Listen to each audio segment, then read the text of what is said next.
Were you aware that some books that were once included in the Bible were later excluded? The Book of Jubilees, an ancient and enigmatic manuscript, remains preserved only in the Ethiopian Orthodox Bible to this day. This book claims to present hidden tales, filling in the blanks of sacred history and providing a deeper understanding of God's divine plan. However, with its 50 chapters filled with mysterious content, the Book of Jubilees was banned from circulation in most Christian communities, being deemed too sensitive to be accepted as canonical scripture. So, what led to the rejection and exclusion of this book from the Christian Bible? Let's delve into the investigation of this mystery and uncover why the Book of Jubilees has stirred such controversy. Be sure to follow and activate notifications so you don't miss out on upcoming exclusive discoveries. The Book of Jubilees originates from an ancient era, believed to have been written around the 2nd century B.C.E. Researchers suggest that it may have been composed by Jewish scholars from the Essenes, an ancient religious group known for their secluded lifestyle and deep spirituality. The book was produced in the Near East, possibly in Judea, where groups of scholars sought to record what they believed were divine revelations. What's particularly fascinating is that the Book of Jubilees is presented as direct dialogues between God and angels, revealing the stages of creation, time cycles, and sacred laws. Due to its unique nature, the book was regarded as a valuable resource by certain communities, but raised concerns among others within Christianity, leading to its eventual exclusion. The Book of Jubilees does more than simply retell the creation story we know from Genesis. It expands on the concept of God's creation, offering a more mysterious and profound interpretation. According to the Book of Jubilees, when God created the universe, He not only gave life but also established the foundation for sacred time, a concept that transcends our understanding of time. Everything, from days and months to years, is meticulously arranged in a perfect system reflecting His divine order. At this point, we encounter the enigmatic solar calendar described in the Book of Jubilees. Unlike the common calendar known to most of humanity, this is a precise system managed by heavenly angels to ensure universal harmony. This divine calendar consists of 364 days, divided into 4 equal seasons of 91 days each. With this balance, holy days like the Sabbath and other festivals always align with fixed dates. While Genesis begins with the creation of earth, the Book of Jubilees offers a broader perspective. It states that on the first day of creation, before the earth was shaped, God created the angels. These angels served purposes far beyond delivering messages. They were guardians of time, seasons, and the sacred cosmic order. Some were responsible for the stars' movements, while others acted as God's messengers and defenders of divine laws. Jubilees underscores the role of these angels in maintaining the universal order, ensuring that celestial bodies like the sun, moon, and stars operate as God intended. In chapter 29 of Jubilees, God commands the sun to precisely follow the division of seasons, a task supported by the angels. Jubilees explains that any deviation by humanity from this timekeeping system disrupts the sacred structure, leading to chaos, a central theme in the book. The Book of Jubilees controversially insists that humanity must adhere to the solar calendar rather than the lunar one, commonly used by ancient cultures, including the Israelites. Jubilees claims that only the solar calendar aligns with God's divine plan. This solar calendar is strikingly similar to the Ethiopian calendar, still utilized by the Ethiopian Orthodox Church. With 12 months of 30 days each, and an additional month to balance the year, it is one of the rare modern systems reflecting the sacred structure described in Jubilees. Conversely, the Book of Jubilees cautions against using the lunar calendar, a system adopted by many cultures, including the Israelites. Its inconsistency causes months and sacred festivals to drift, leading to spiritual chaos. Jubilees 637 declares, "Some will observe the moon and disturb the seasons, causing an abominable day, a day of false testimony."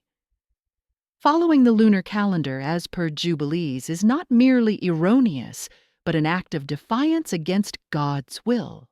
The Book of Jubilees suggests that if humanity returns to the solar calendar, they can reorganize their lives in alignment with the divine rhythm established at the beginning of time. This is more than simply counting days.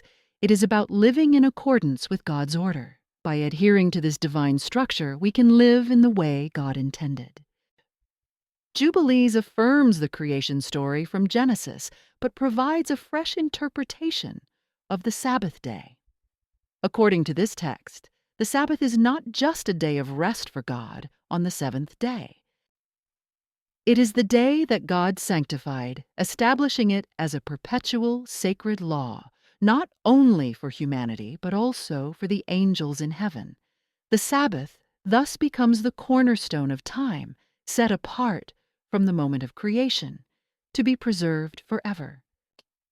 In Jubilees, the Sabbath is more than just a weekly cycle.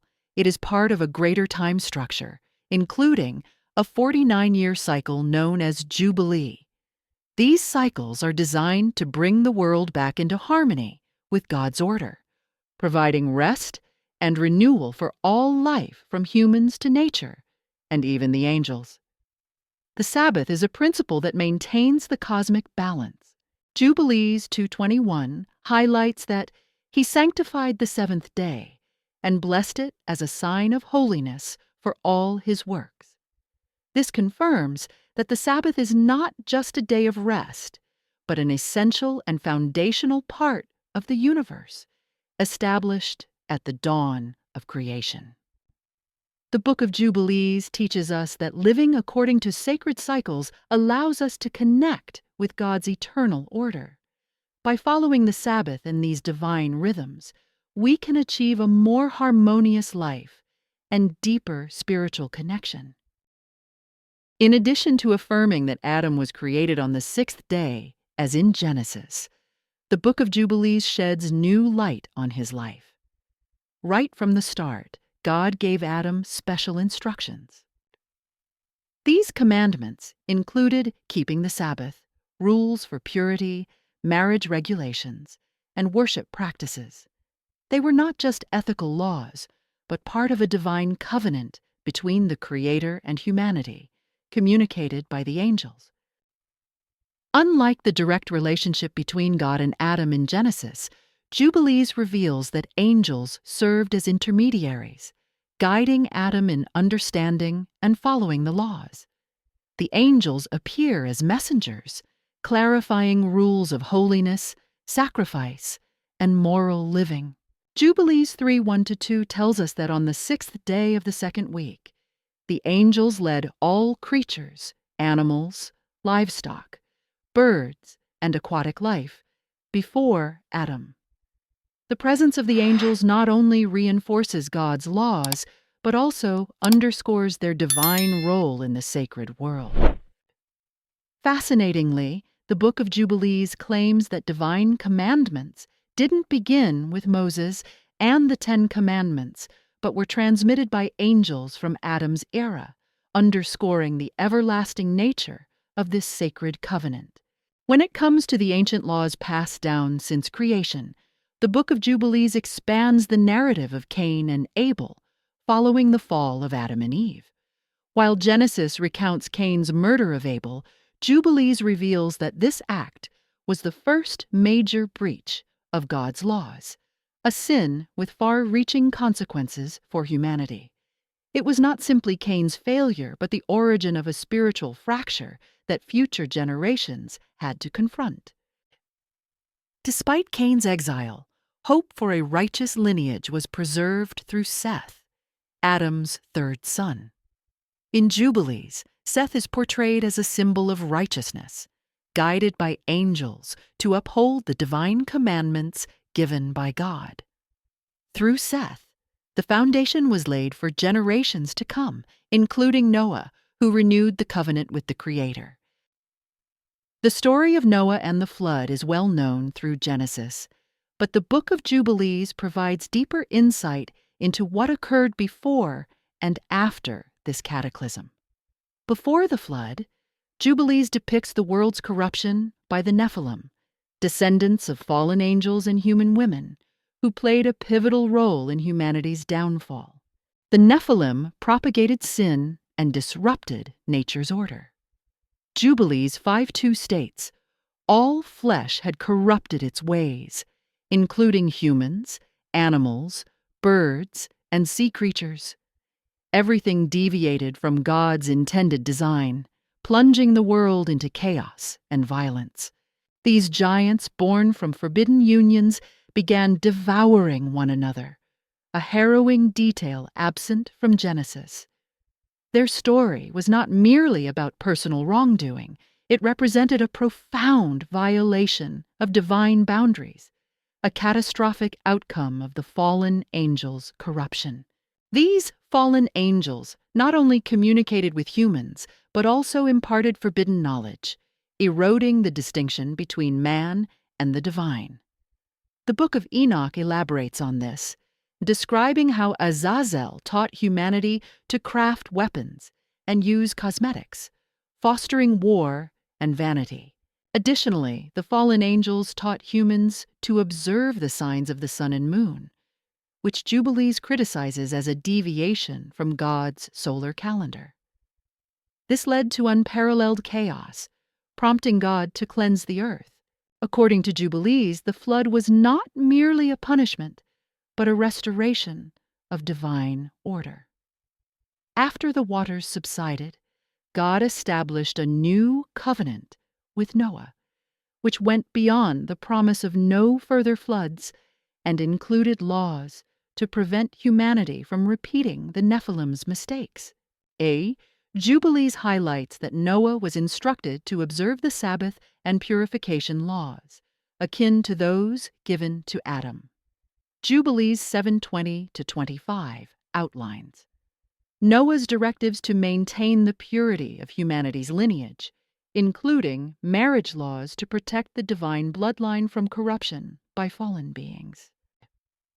The sacrificial laws are also an important part of this covenant.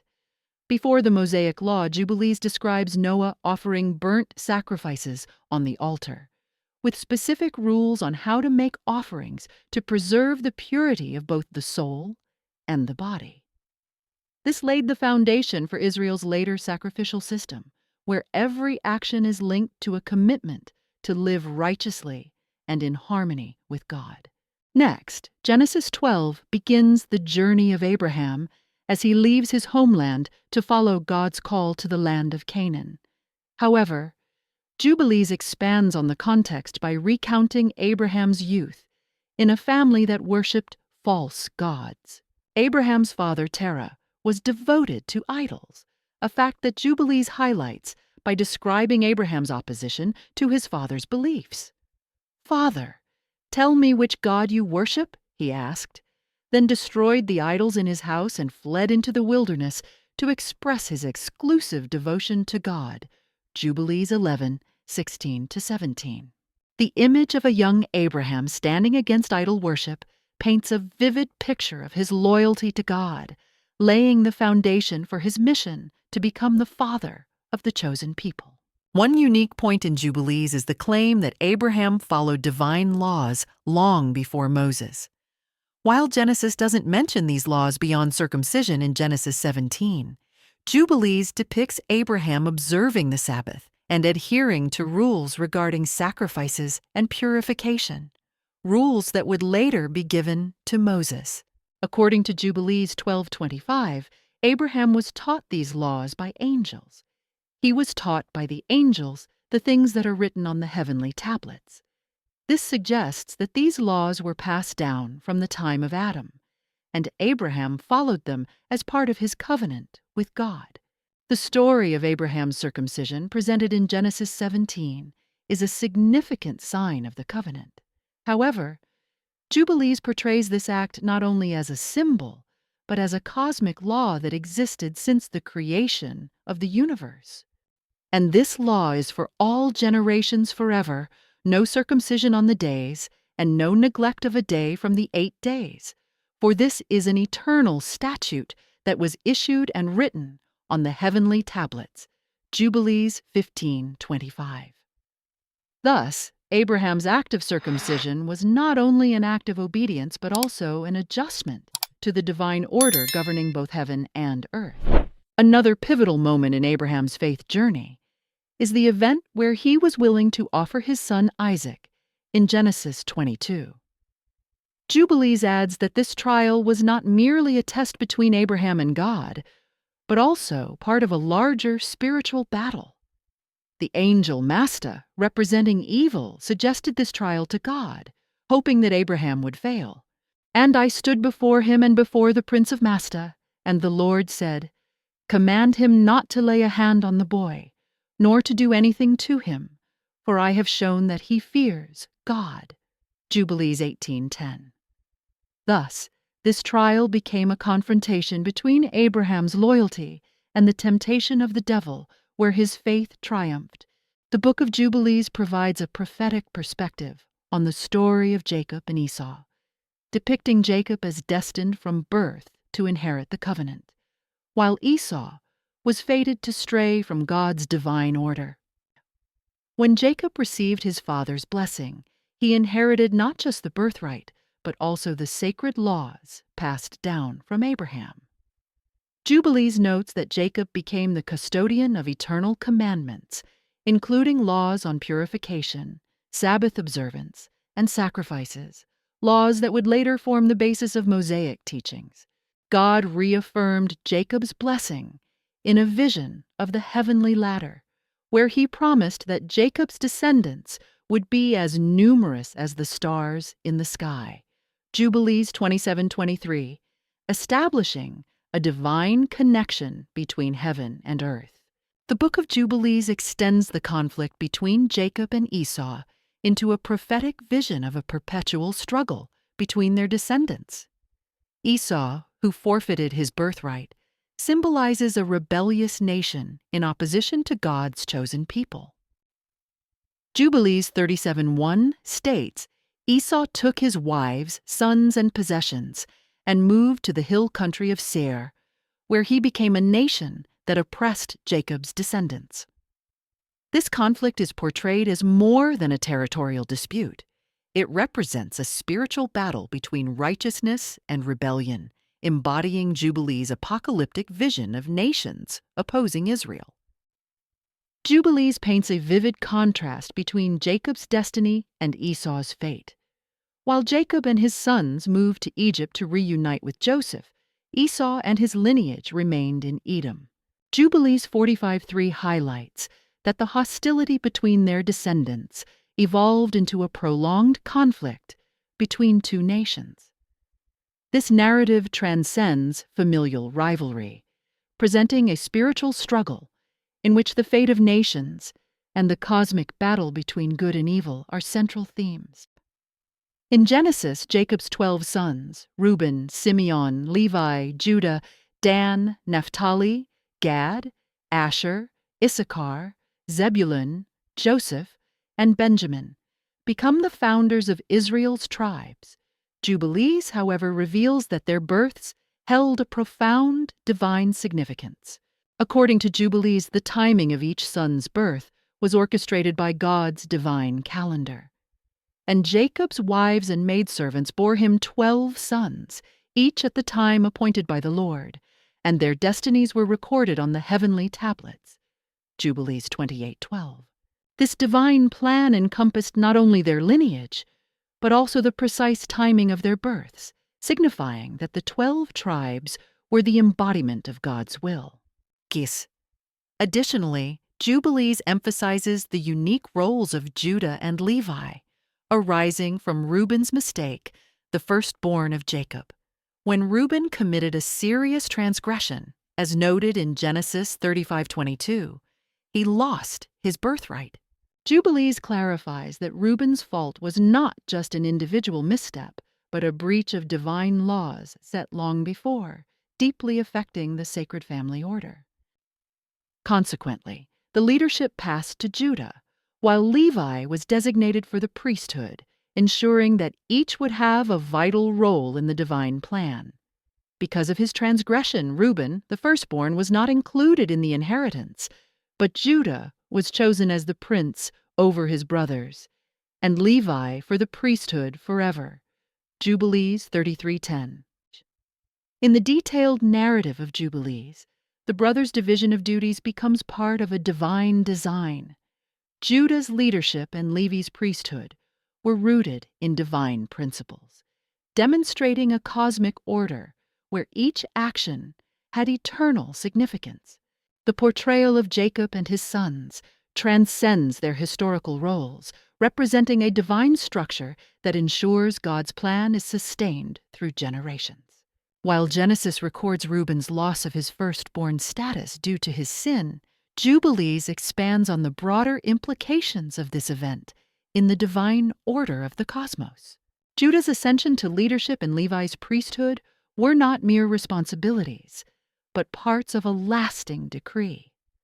Levi's priestly role was not just a family tradition, but a divine mandate established from the heavenly tablets, affirming their eternal role in upholding the sacred bond between heaven and earth. And Levi was set apart for the priesthood forever, to offer sacrifices and mediate between the people and the Lord, for it had been decreed on the heavenly tablets.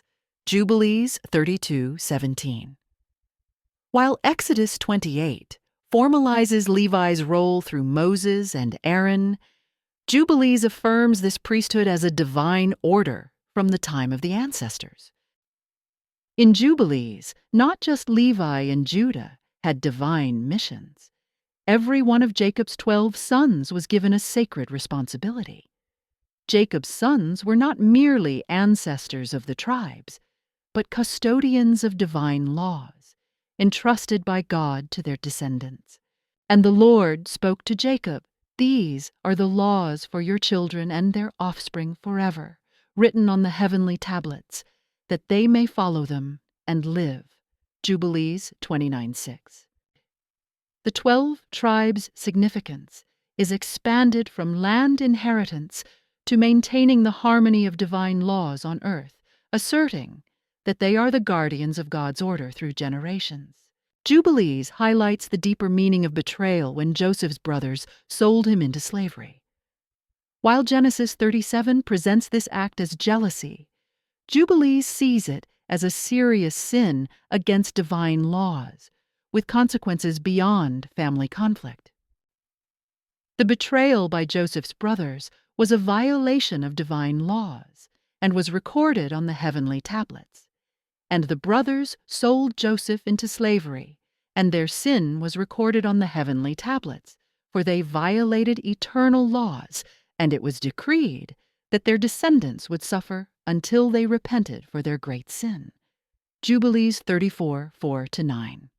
According to Jubilees, the betrayal created a significant impact on the divine order, contributing to the future suffering of Israel in Egypt and laying the foundation for God's plan of redemption through the Exodus.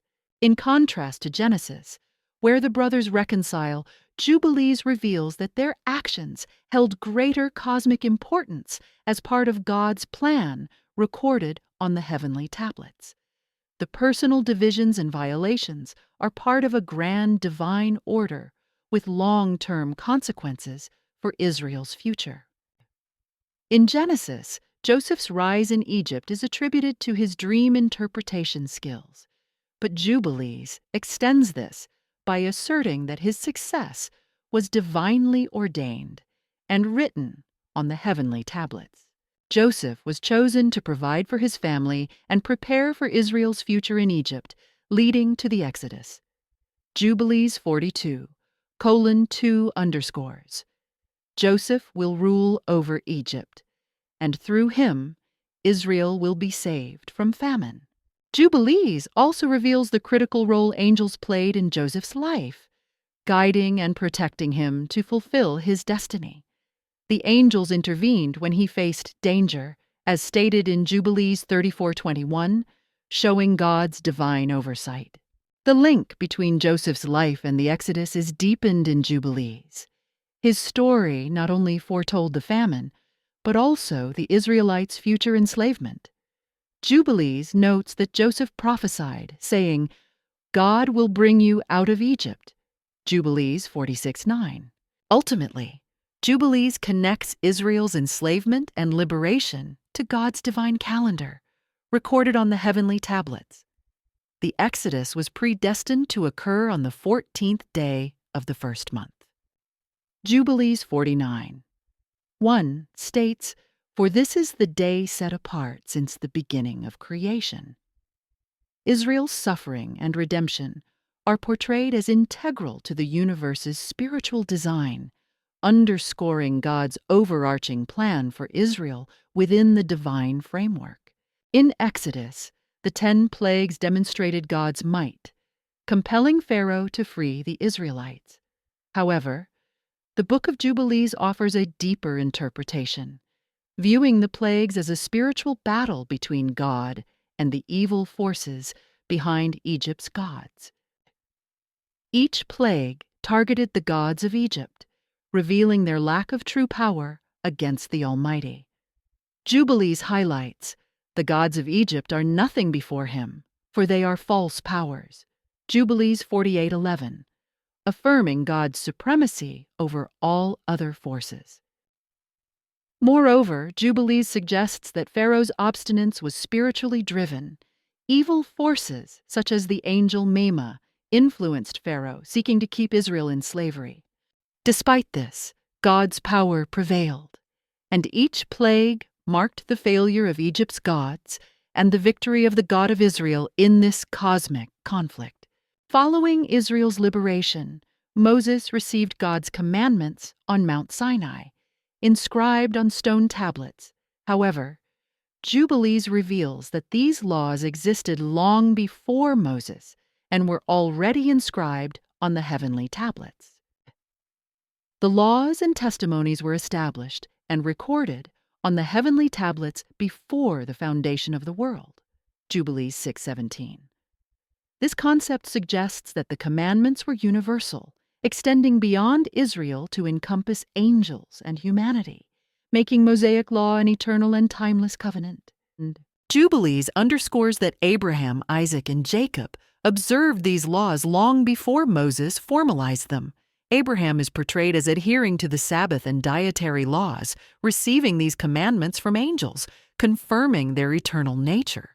This perspective indicates that Mosaic law was not a new revelation, but a reinstatement of ancient divine laws, known from the earliest times. Jubilees also addresses Israel's predetermined future, as recorded on the heavenly tablets. From the beginning of creation, God planned Israel's journey, including their slavery, exile, and eventual restoration. Jubilees states, "Everything that will happen to Israel has been written on the heavenly tablets." Jubilees 23:32, affirming their destiny as part of God's universal plan.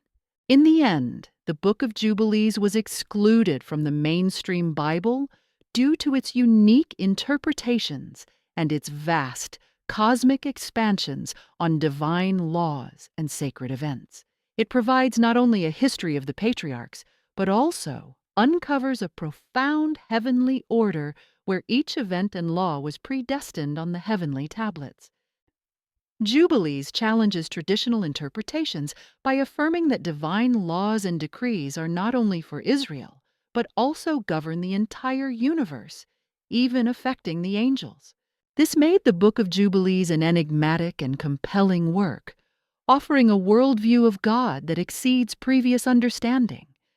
Its ability to challenge the limits and eternal nature of divine laws might have contributed to its removal from the canonical Bible, not only for its content, but for the questions it raises. If you find this intriguing and wish to explore more hidden ancient texts, click like, share the video, and remember to subscribe. We look forward to seeing you in the next video, where we will continue to explore the profound mysteries and biblical tales.